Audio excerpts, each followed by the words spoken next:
Amén. Bueno, el culto no puede estar completo si no hay la predicación de la palabra de Dios. Así que vamos a abrir las Biblias. Creo que hay suficiente iluminación para que todos podamos leer, porque dice, la Biblia misma dice que la fe viene por el oír y el oír por la palabra de Dios. Entonces, cuando leemos la palabra, también la estamos escuchando, y eso añade fe a nuestra vida. La palabra de Dios es el fundamento de nuestra fe, es lo que sostiene nuestra fe, es lo que nos ayuda en este caminar por esta tierra, el peregrinaje por este mundo, un mundo de tanta tiniebla por el pecado. Por eso el salmista decía que la palabra de Dios es lámpara a mis pies y es lumbrera a mi camino. ¿Por qué? Porque vivimos y estamos en un mundo entenebrecido, donde la mayoría de la humanidad tienen sus mentes, como dice Pablo, entenebrecidas. Y eso les ha llevado a un colapso no solo mental, sino emocional y espiritualmente. Alabado sea el nombre de Dios.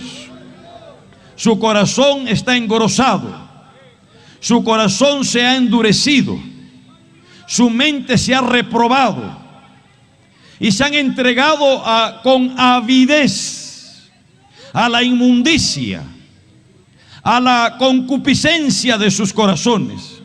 Se han corrompido, dice la Biblia. Todos a una se han desviado, se han pervertido, se han corrompido, y el mundo se ha llenado de tinieblas, está entenebrecido. Pero en medio de las tinieblas hay una luz admirable, la luz del Evangelio. Cristo dijo a sus discípulos, y nos lo dice a nosotros, la parte de que somos parte de la iglesia del Señor, dice: vosotros sois la luz del mundo. La luz del Evangelio ha resplandecido en nuestras vidas. Según de Corintios 4:4 dice Pablo que el Dios de este siglo, Satanás, ha cegado las mentes de las personas para que no les resplandezca la luz del Evangelio. El diablo no quiere que la gente oiga el Evangelio. El único que se opone a que el Evangelio se predique se llama Satanás. En el libro de los Hechos tenemos al apóstol Pablo en su primer viaje misionero con Bernabé. Llegaron a cierta ciudad y empezaron a predicar el Evangelio. Había allí un principal, un procónsul, Sergio Paulo, y dice que oía atentamente el Evangelio. Pero había un hombre llamado Elimas, que era un brujo, que era un espiritista, un mago, un adivino, y se oponía, dice la Biblia, a que el Evangelio lo escuchara Sergio Paulo, porque el diablo sabe que cuando una persona oye el Evangelio es potencia de Dios.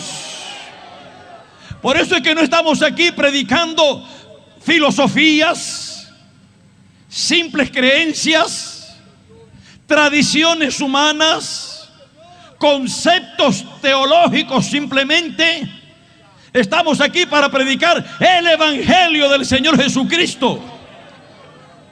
Dicho sea de paso, en obediencia al mandamiento del Señor de ir y predicar el Evangelio a toda criatura. Cuando Pablo vio que este hombre se oponía, se volteó Pablo lleno del Espíritu Santo y le dijo: hijo del diablo, a ese Elimas, te opones y resistes a que el Evangelio se predique. La mano de Dios estará sobre ti, le dijo, y te quedarás ciego por un tiempo. Y dice la Biblia que el hombre se quedó ciego, tinieblas vinieron sobre él. Hermano, dice Romanos que la ira de Dios se revela desde el cielo contra toda impiedad e injusticia de los hombres que detienen con injusticia la verdad del Evangelio. Por eso vuelvo a decir y agradecemos a los dirigentes y vecinos de este lugar, porque no están estorbando, más bien están dando amplitud, apertura, y nos han entregado esta losa. Pero eso lo hemos visto en todo Villa Salvador. Por donde quiera que vamos, por todos los grupos, sectores, nos dan las facilidades de tomar las losas y no se cierran. Eso es bueno, porque Cristo dijo a sus discípulos: vayan por las aldeas y las ciudades, y donde quiera que entren, aquellos que los reciban, le dijo el Señor, pues la bendición vendrá sobre ellos. Pero donde no nos quieran recibir, salgan de allí y sacudan aún sus sandalias el polvo que se ha pegado a sus pies.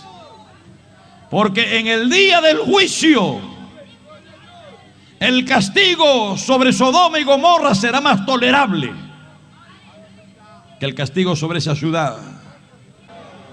Romanos capítulo 1.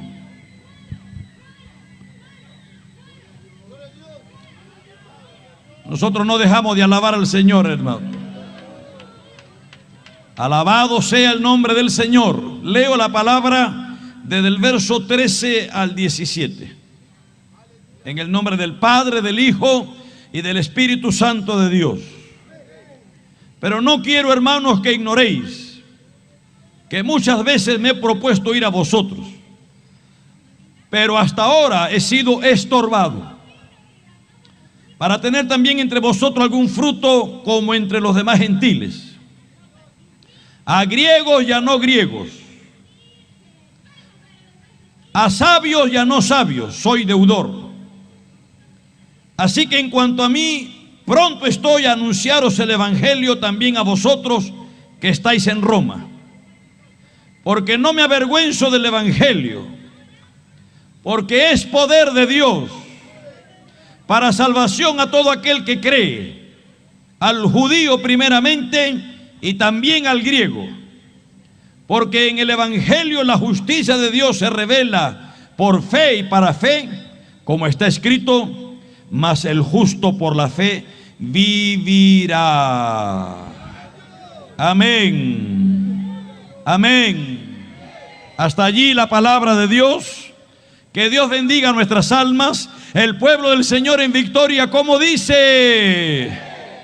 Pueden sentarse unos minutos. Siempre ustedes, como digo, respaldando con la alabanza. Gloria a Dios. Así como la ciencia médica y las medicinas existen o llegaron a existir y se inventaron, se fabricaron por causa de las enfermedades que aquejan al ser humano físicamente. Pues asimismo el evangelio vino, es el resultado. El evangelio, hermanos, amigos, evangelio significa buenas nuevas, buenas noticias. ¿En qué consisten esas buenas nuevas? Esas buenas noticias. En que Dios amó al mundo de tal manera, porque Dios es bueno. Dije, Dios es bueno, gloria a Dios. Por eso es que no hemos sido consumidos, porque Dios ha sido extremadamente bueno con cada uno de nosotros. Yo sí puedo decir, Dios ha sido bueno conmigo, amado hermano. Yo no sé si usted, pero conmigo ha sido extremadamente bueno. Si está de acuerdo, dice amén, gloria a Dios. El evangelio, las buenas nuevas es esto, en que Dios no quiere que el hombre se pierda, no quiere que el hombre perezca. Y no estamos hablando de perecer físicamente, porque todos vamos a morir, buenos y malos, justos e injustos, piadosos e impíos, hombres y mujeres, niños, todos morimos de una u otra manera, somos mortales. Cuando hablamos según el Evangelio que Dios no quiere que nadie perezca, no se está refiriendo a ese perecer de la muerte física, porque Dios para la muerte física pues ha provisto lo que es la resurrección de los muertos. Es decir, que aunque muramos, creemos que vamos a resucitar un día. Y esa es una de las promesas, hermanos y amigos, una de las promesas en la Biblia, de que Dios va un día a derrotar totalmente el último enemigo postrero, valga la redundancia, ¿no? Postrero, el último. Dios lo va a derrotar, dice la Biblia. ¿Cuál es el último enemigo, el postrer enemigo? La muerte. Pues Dios la va a vencer, la va a derrotar. ¿Cómo? Cuando el Señor nos resucite de los muertos. Porque la Biblia enseña que va a haber resurrección de muertos. ¿Cuántos lo creen, amados hermanos? Habrá resurrección de muertos. Dice el apóstol Pablo, a la final trompeta, con voz de arcángel, con trompeta de Dios, porque se tocará trompeta, y los muertos en Cristo resucitarán primero. Cuando Pablo habla en el capítulo de la resurrección, 1 Corintios 15, habla de que hay un proceso, pero también una secuencia. Gloria al nombre de Dios. La secuencia es de que primero va a resucitar Cristo, la primicia. Ya Cristo resucitó. No es que Cristo va a resucitar el domingo que viene. No es que estamos en semana, domingo de Ramos, Semana Santa, semana de los padecimientos, semana de la crucifixión, muerte, y que el domingo va a resucitar Cristo. No, Cristo resucitó hace casi 2000 años. Cuando hablamos de domingo de resurrección, es que tenemos un culto donde recordamos que Cristo se levantó, suelto los dolores de la muerte. Alabado sea el nombre del Señor. Cristo vive, amados hermanos. La secuencia es esta: primero Cristo, la primicia, luego nosotros, dice Pablo, los que somos de Cristo. Y esa es la primera resurrección, porque la Biblia habla de dos resurrecciones. Bueno, yo no voy a entrar ahorita a hablar de ese tema, porque no tenemos mucho tiempo, pero el domingo de resurrección vamos a hablar claramente ahí acerca de esto. Alabado sea el nombre del Señor. Cuando el Evangelio dice que Dios no quiere que nadie perezca, se está refiriendo a esa condenación eterna que habla la Biblia, el infierno de tormento, que Dios no quiere que nadie, es más, el infierno, que es un lugar real, no fue creado por Dios para el hombre. Cristo mismo dijo que el infierno Dios lo creó para el diablo y sus demonios. Pero lamentablemente la mayor parte de la humanidad que hacen lo malo, que viven en pecado, que viven en tinieblas y que hacen las obras del diablo, terminarán allí si se mueren sin arrepentimiento. En Lucas 16, Cristo habló de un suceso, un hecho que ocurrió, que aconteció. Un hombre murió, un hombre que andaba no rectamente, impíamente, y fue, dice, sepultado. Y estando en tormentos, ese hombre alzó sus ojos y clamó y dijo: Padre Abraham, envía a Lázaro para que mojes la punta de su dedo con agua y refresque mi lengua, que estoy en estas llamas de tormento. Abraham le dice: nadie puede salir, porque Lázaro estaba en el paraíso, también había muerto Lázaro. y estaba en el paraíso, disfrutando de la vida eterna.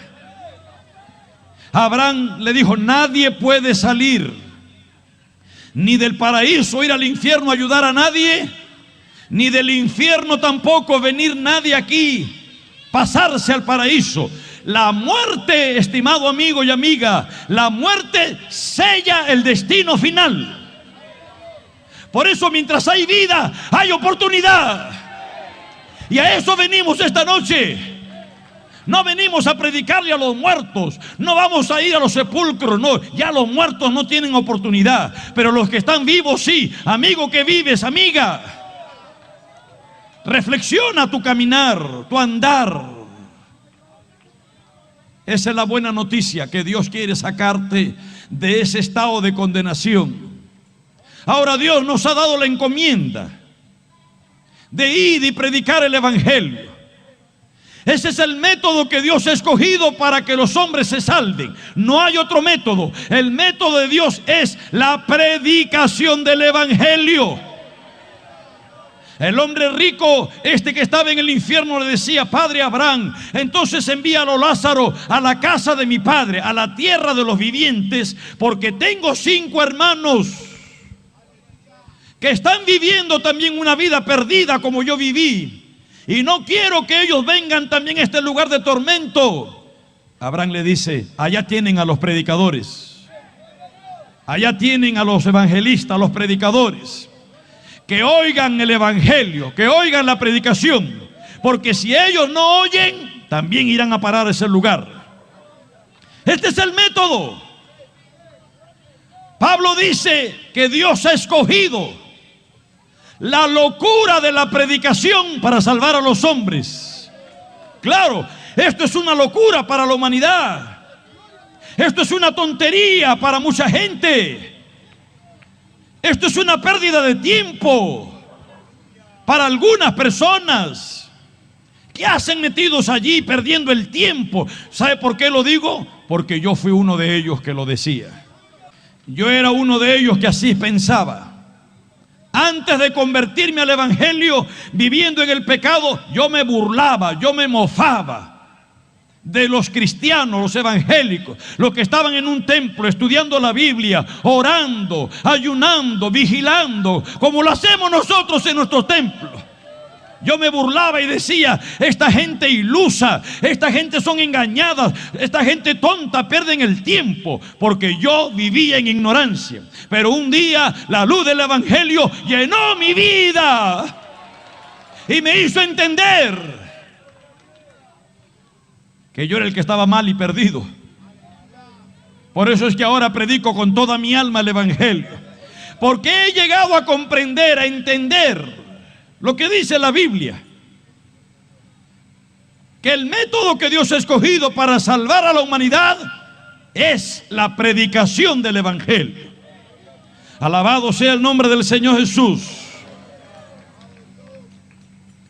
Pues el evangelio es el resultado de que la humanidad está enferma.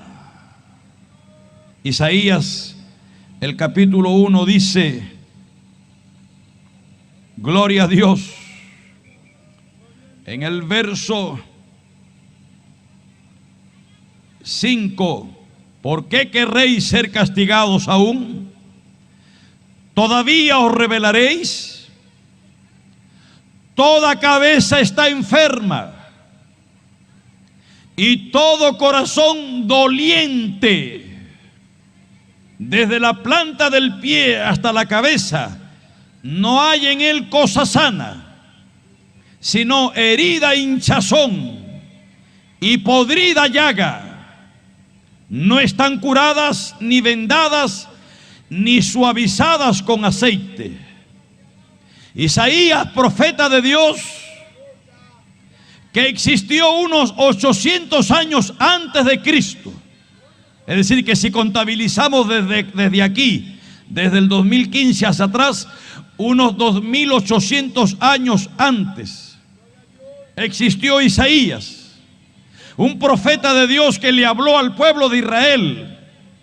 Este pueblo que se había descarriado, se había corrompido, en sus pecados se habían entenebrecido de tal manera que Isaías le dice: no tienen entendimiento. Gloria a Dios. Aquí mismo en este capítulo, el verso 2 dice, verso 1, visión de Isaías, hijo de Amós, la cual vio acerca de Judá y Jerusalén en día de Usías, Jotán, Acaz, Ezequías, reyes de Judá. Oíd cielo y escucha tu tierra, porque habla Jehová. Crié hijos y los engrandecí, el pueblo de Israel, y ellos se rebelaron contra mí. Dice el verso 3, el buey conoce a su dueño, y el asno, es decir, el burro, conoce el pesebre de su señor. Israel, mi pueblo, no entiende, no tiene conocimiento. Oh gente pecadora, pueblo cargado de maldad, generación de malignos, hijos depravados, dejaron a Jehová, provocaron a ir al Santo de Israel, se volvieron atrás. Es decir, Isaías ve a la nación de Israel, lo ve como un cuerpo humano podrido, desde la cabeza hasta la planta de los pies, herida, hinchazón, podrida llaga. Toda cabeza está enferma y todo corazón doliente. Es decir, había problemas físicos y problemas espirituales, como los hay hoy también. La humanidad está enferma físicamente, pero sobre todo espiritualmente. Ustedes tienen que saber que el 70%, dice la ciencia médica, el 70% de las enfermedades, las patologías que sufren la gente físicamente son el resultado de estados anímicos. Es decir, que hay problemas emocionales, que hay problemas psicológicos, hay problemas espirituales. Ya lo dijo el sabio, el corazón triste seca los huesos, el espíritu triste seca los huesos, pero el corazón alegre hermosea el rostro, dice la Biblia. La mayoría de la humanidad que sufren enfermedades es por problemas emocionales, espirituales, psicológicos. El mundo está enfermo. El ser humano está enfermo físicamente, pero hay una enfermedad más terrible, que es la espiritual, que es la emocional, mental, y donde allí no llegan los médicos. Los médicos solamente pueden tratar el cuerpo físico, sanar, y algunas enfermedades esto, porque hay enfermedades que ya los médicos no pueden hacer nada. Y mucho menos pueden llegar al alma, al espíritu, donde llega el evangelio. Amén. El evangelio sí llega. El evangelio puede sanar el alma, amigo. Tu problema más grande es el problema espiritual. Hay una enfermedad espiritual, hay un mal espiritual. El corazón está doliente. Son una podrida llaga, dice Isaías. A la nación entera la ve corrompida, sin entendimiento. Se han desviado. Alabado sea el nombre del Señor. Alabado sea el nombre de Dios. Pablo sabía también de esta condición de la humanidad. Por eso es que vemos a Pablo, esa disposición que él presentaba, no solo a los romanos, sino a todo el mundo conocido. Pablo mismo dice que él, en esa disposición, le pedía a las iglesias: oren por mí, decía, para que Dios me dé palabra, para predicar el evangelio con denuedo. Es decir, con valor, con intrepidez, pero también clara y potentemente. Porque Pablo sabía de que el evangelio era lo único que podía romper las cadenas. Y esa disposición de Pablo de predicar el evangelio se movía por todo el mundo conocido. Él mismo dice: he llenado al mundo del evangelio. Alabado sea el nombre de Dios. Gloria al nombre del Señor Jesús. Pablo sabía también que predicar el evangelio no era cosa fácil, que no era una cosa sencilla, que no era cuestión de oratoria, que no era cuestión de ser simplemente un exégeta, un comentarista bíblico o un teólogo conocedor de las teologías. Pablo sabía que el evangelio se tiene que predicar en el poder del Espíritu Santo de Dios. ¿Están allí o no, amados hermanos? Por eso Pablo siempre buscaba el llenarse de Dios, la llenura del Espíritu Santo. Pablo recomienda a llenarnos del poder de Dios. No embriagarnos en vino, dice Pablo, lo cual trae disolución. Antes bien, hay que ser lleno del Espíritu Santo de Dios. Pablo también era consciente, repito, que predicar el evangelio tenía que atravesar sin número de dificultades. Cuando él escribe su primera carta a los tesalonicenses, en el capítulo 2 dice que él tenía mucho deseo de ir y varias veces intentó ir a veros, pero Satanás nos ha estorbado. Alabado sea el nombre de Dios. Aquí mismo también a los romanos les dice su deseo, su buena voluntad de llegar y visitarles para transmitirle un nuevo don, para comunicarles una nueva enseñanza, pero tuvimos estorbo. Predicar el evangelio no es cosa fácil. Llevar el evangelio, dice el salmista, irá andando y llorando. El que lleva la semilla, el que lleva la palabra, el que lleva el evangelio a través de la historia. Han habido muchos hombres de Dios que por predicar el evangelio los han matado, los han asesinado. En la Biblia encontramos estos hombres, los primeros de ellos. Pablo, le cortaron la cabeza. Nerón, uno de los emperadores más corrompidos y malvado que existió, allá por el año 65 de la era cristiana. ¿Qué hacía Nerón? Perseguía a los creyentes, los azotaba, los encarcelaban, los tiraban en el circo romano, donde las fieras, los leones se los comían vivos.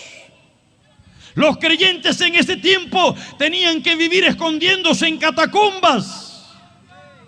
Yo tuve el privilegio hace como unos 5 años atrás que pude viajar a Roma.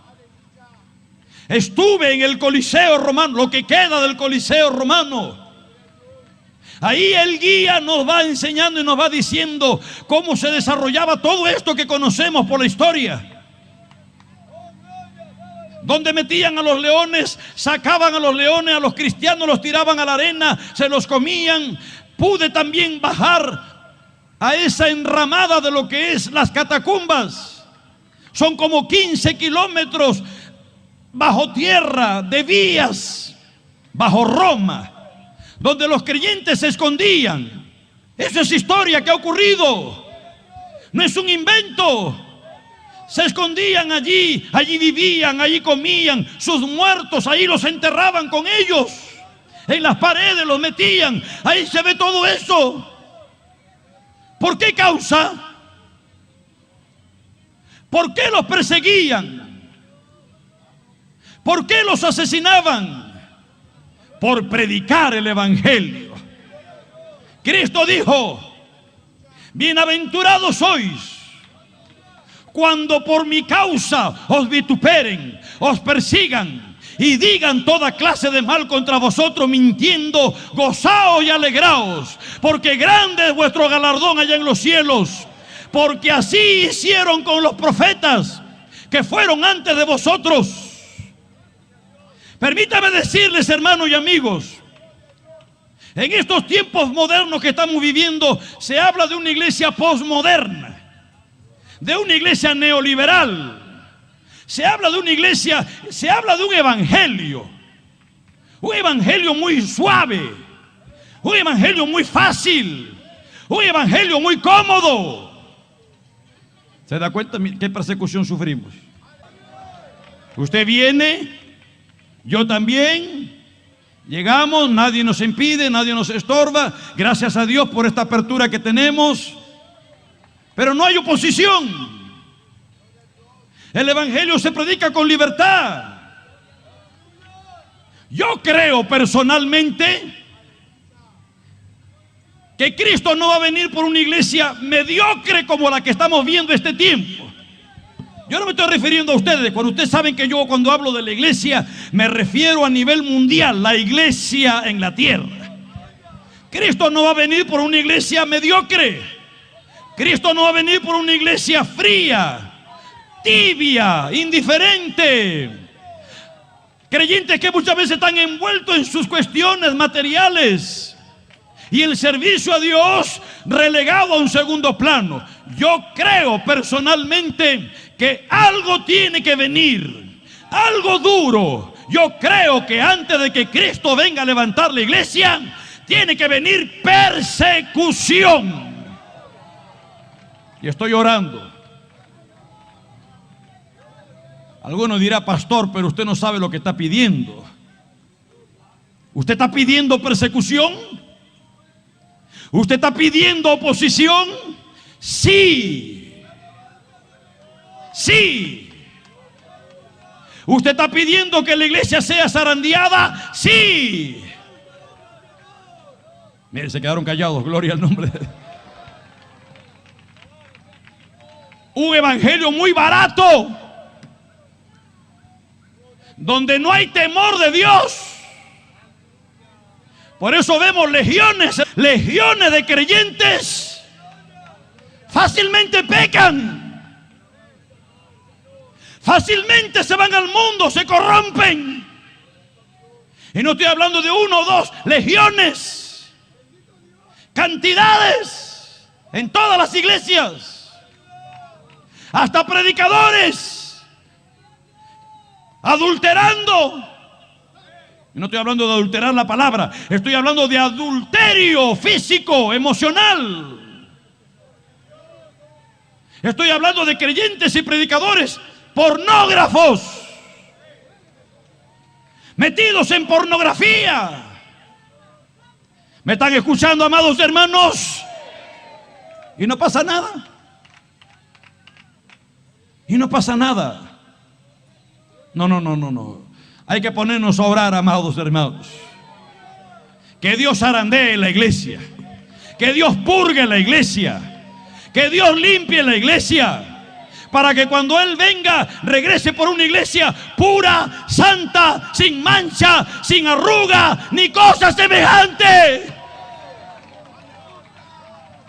Alabado sea el nombre del Señor. Alabado sea el nombre de Dios. Hoy no hay distingo. No hay distingo. La iglesia está tan mundanalizada que ya no se nota, ni los ángeles notan ya. Porque hasta la música que se tocan en algunos lugares son músicas rock and rolleras, rap, rock, merengue, salsa, rap, raperos en los altares, rockeros en los altares, salseros en los altares. No, por favor. ¿Ese es el evangelio? Pero eso es lo que está ocurriendo en la mayoría de las iglesias. No se ve la santidad, no se ve el brillo de la gloria de Dios. Cristo habló, cuando habla en el capítulo 13 las parábolas del reino, habló de la parábola de la cizaña. que un campo se sembró trigo, pero de noche mientras dormían los agricultores, entonces vino el maligno. Ese es el problema, que hay estadios en que aquellos que son los defensores del evangelio, los apologistas de este tiempo, están durmiendo en sus conveniencias, durmiendo en sus acomodos, durmiendo en sus intereses personales, durmiendo en sus intereses económicos. No les importan las almas, no les importan las vidas. Lo que les interesa es el ego humano, la soberbia humana, el esplendor humano, el nombre, el renombre. Y la iglesia ha entrado en un estadio de dormitar, de sueño espiritual. Y el diablo está ganando ventaja. Se está predicando un evangelio barato. Se está predicando un evangelio adulterado. Se está predicando un evangelio de conveniencias. Se está predicando, como dice el apóstol Pedro, gloria a Dios, se está predicando veneno desde muchos altares. No digo todo, muchos sí, pero hay hombres que todavía mantienen la sana doctrina. Pedro habla de que en los postreros tiempos algunos falsos maestros van a introducir encubiertamente herejías destructoras. ¿Por qué? Porque está durmiendo. Hay un adormecimiento. Yo creo que Dios tiene que hacer un llamado, un despertar. Tiene que sacarnos de ese letargo. Algo tiene que ocurrir, amados hermanos, que despierte a la iglesia, que la iglesia se levante poderosa, no con el poder humano como hoy quieren hacerla. A la iglesia la quieren empoderar políticamente. Ese no es el poder de la iglesia. Hoy se habla de influencias, porque se tienen hasta congresistas que están a favor, y estos llamados pastores, pseudo pastores, que han dejado el pastorado para ir a meterse de congresistas. Yo digo, eso es grave delante de Dios. Dejar el ministerio, dejar el pastorado para ir a meterse al Congreso, para ir a meterse de políticos. Se han equivocado, han perdido el norte, se han desviado. Por eso el diablo está metiendo su cizaña y no hay quien salga al frente.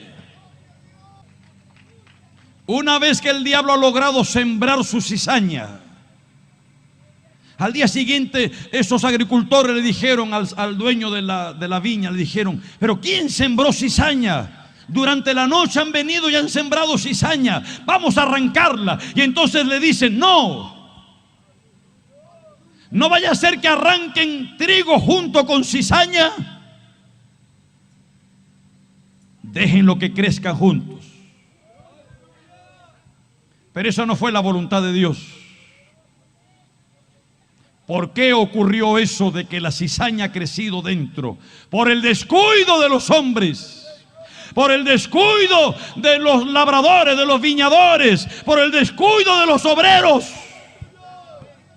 Porque al principio no era así. La iglesia se mantenía pura. Los primeros años, las primeras décadas, la iglesia pura, el Señor la mantenía pura. Hubo un matrimonio allí, una parejita llamada Ananías y Zafira, que quisieron meter veneno, y cuando quisieron engañar, Dios pagandán los eliminó, y la iglesia siguió adelante pura. Alabado sea Dios. Dios no ha querido la contaminación, pero los hombres se van corrompiendo, los hombres se van desviando, Los hombres van cambiando. Eso es lo que me da temor, porque también soy ser humano. Somos personas que podemos cambiar, podemos equivocarnos. Con la ayuda de Dios vamos a seguir adelante, amados hermanos. ¿Qué era lo que lo impulsaba a Pablo a predicar el evangelio? Aún en medio de la oposición, aún en medio de las dificultades, aún en medio del estorbo, aún en medio de la avalancha de falsos predicadores, falsos maestros, aún en medio de los falsos hermanos. ¿Qué es lo que lo impulsaba? En medio de los golpes, en medio de los maltratos, en medio de los apedreamientos y naufragios, en medio del hambre y el frío, en medio del despojo. ¿Qué es lo que lo impulsaba? Pablo dice: el amor de Dios, el amor de Cristo me impele, me empuja, me constriñe. Alabado sea el nombre de Dios. Y el que ha degustado el amor de Dios, el que ha saboreado la gracia de Dios, no se puede quedar callado. Tenemos que seguir llevando la palabra de Dios. Dicen amén. El amor de Cristo me constriñe, el amor de Cristo me impele, me empuja. Hay un pasaje, y termino aquí en Romanos, que me pinta de cuerpo entero el corazón de Pablo, y es en Romanos 9. Oh Señor, Señor, ten misericordia. Señor, ten misericordia. Esta noche te adoramos, te adoramos, te adoramos. Que Dios nos dé un corazón como el que tuvo Isaías, como el que tuvo Jeremías. Que dice que Jeremías se le conoce como el profeta llorón, porque lloraba por su pueblo. Que Dios nos dé un corazón como el de Pablo, como el de Moisés, hombres de Dios. Romanos 9 dice: verdad digo en Cristo, no miento, y mi conciencia me da testimonio en el Espíritu Santo, que tengo gran tristeza y continuo dolor en mi corazón, porque deseara yo mismo ser anatema, es decir, separado de Cristo, por amor a mis hermanos, los que son mis parientes según la carne, que son israelitas. Este hombre de Dios, Pablo, amaba de tal manera a la humanidad, amaba a Dios y amaba a su prójimo de tal manera que él estaba dispuesto a perderse él si con eso lograba de que Israel se salvara. Y nosotros tenemos que estar dispuestos a perdernos separados de Dios si logramos que todo Villa Salvador se salve así. Dispuesto estoy. Que Dios nos dé ese corazón, que Dios nos dé ese sentir, que dice Pablo: haya pues en vosotros el mismo sentir que hubo en Cristo Jesús. Pero hoy, y lo dice ahí Pablo en esa misma epístola a los Filipenses, cada cual busca lo suyo, cada cual busca sus intereses, cada cual busca su bien. Si estoy bien yo, si estoy cómodo yo, si comí yo, ¿qué me importa el resto? A mí lo que me interesa es que mi casa esté bien, que mi hogar esté bien, que mi familia esté bien, y el resto no me importa. ¿Y así te llamas cristiano? ¿Así te llamas discípulo de Cristo? ¿Y el sentir de Cristo dónde queda? Que Cristo se despojó, siendo Dios, tomó forma humana y vino y se humilló hasta lo sumo y se hizo siervo y murió de muerte de cruz. ¿Por qué causa? ¿Por sus pecados de él? No, él era santo, inocente, sin mancha. Él murió por los pecados tuyos y míos. Para que tú no sufras, Él sufrió. Para que tú no seas condenado, Él pagó el precio. La paga del pecado es muerte. Él murió, pero Dios lo resucitó y lo ha hecho Señor y Cristo. Póngase de pie.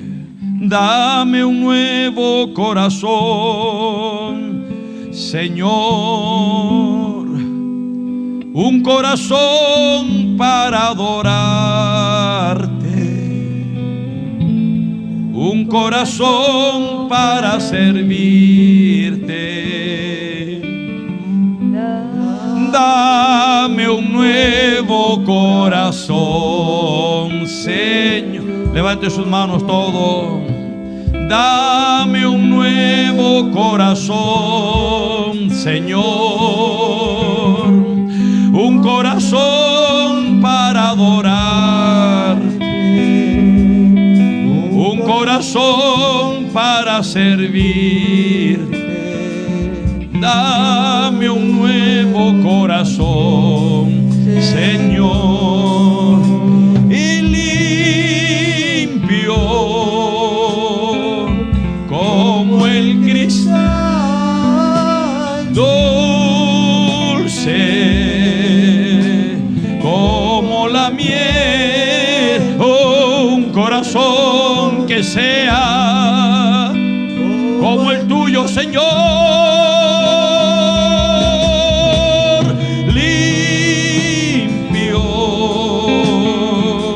como el cristal,